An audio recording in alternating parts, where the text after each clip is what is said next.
Ahora que ya sabemos que las sociedades americanas no empiezan a cohesionarse hasta finales del siglo XVI y principios del XVII, y que se establece el Caribe como principal punto de parada en las rutas de comercio entre España y América, fue precisamente en ese momento cuando nace el primer estilo de música y baile propiamente americano y de origen caribeño, con una profunda raíz africana pero con elementos indianos y españoles.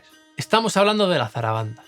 Se trata de una danza cantada con una fuerte carga rítmica y sensual que mezclaba influencias africanas, andaluzas e indígenas, y sería un referente en la música popular americana y española, pero también tendría una fuerte influencia en la música europea, tanto popular como académica. Ya hablaremos en otro vídeo de la influencia de América en la música del barroco y el clasicismo europeo, pero de momento déjame explicarte la base rítmica de la música americana, que nace, como ya hemos dicho, de esa mezcla entre africanos, indígenas y españoles. El ritmo que ya identificamos en la zarabanda y que define la música hispanoamericana y caribeña es el compás de 12 tiempos, también conocido como compás de amalgama.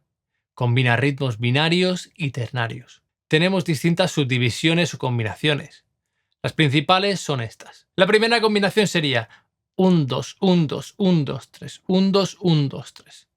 1, 2, 1, 2, 1, 2, 3, 1, 2, 1, 2, 3. Luego tenemos la siguiente combinación. 1, 2, 1, 2, 3, 1, 2, 1, 2, 1, 2, 3, 1, 2, 1, 2, 3, 1, 2, 1, 2, 1, 2, 3. Y luego tenemos 1, 2, 3, 1, 2, 3, 1, 2, 1, 2, 1, 2, 1, 2, 3, 1, 2, 3, 1, 2, 1, 2, 1, 2. Este último patrón también se puede hacer 1, 2, 3, 1, 2, 3, 1, 2, 3, 1, 2, 3, 1, 2, 3, 1, 2, 3.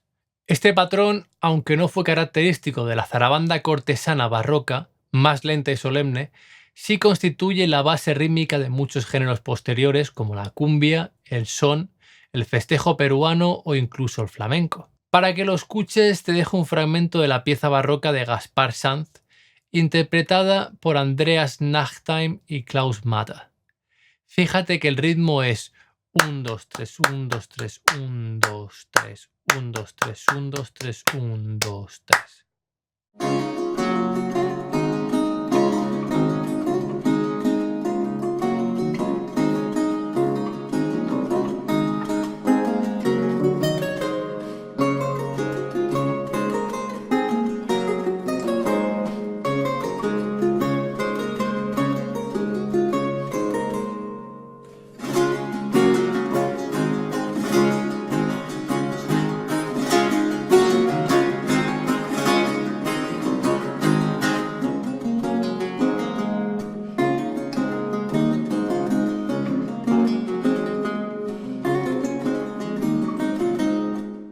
Leonard Bernstein también usó este patrón rítmico para componer la canción América, de West Side Story.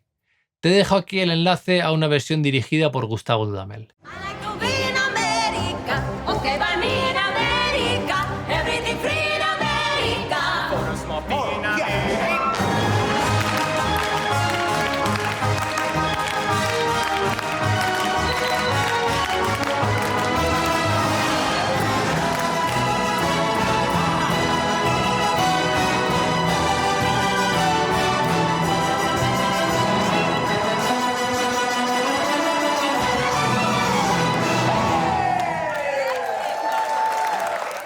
La zarabanda se caracterizaba, como ya hemos dicho, por su sensualidad y su carga mestiza.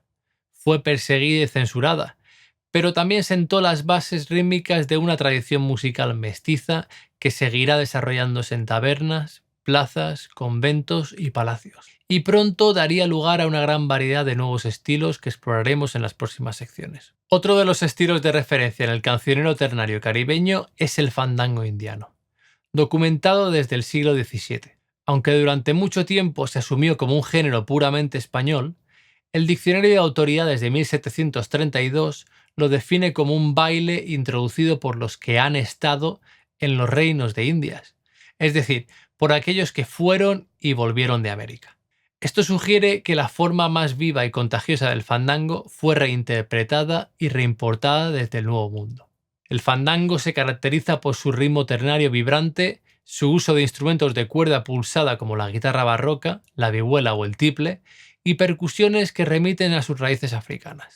El baile asociado al fandango es expresivo, con movimientos que sugieren coqueteo, competencia lúdica y celebración comunitaria.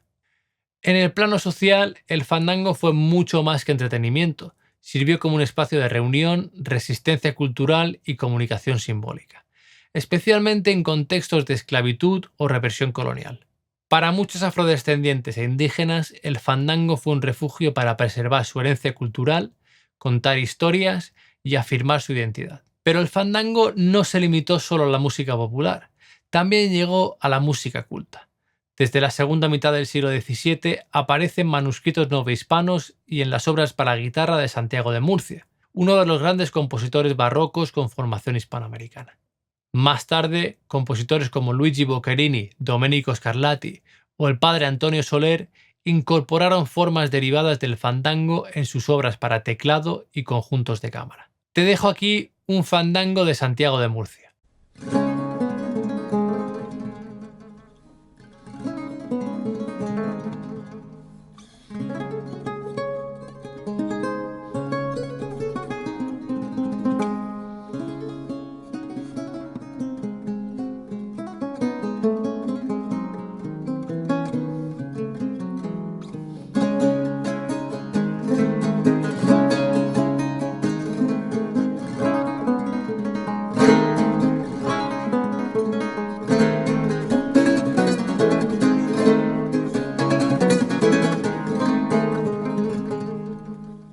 Otros estilos representativos del repertorio hispanoamericano en los siglos XVII y XVIII fueron la jácara, el porongo, la jota, el cumbé y la guaracha. Muchos de estos estilos, nacidos de tabernas, plazas y fiestas populares, acabarían por influir tanto en la música culta como en el cancionero tradicional que sigue vivo hasta el día de hoy.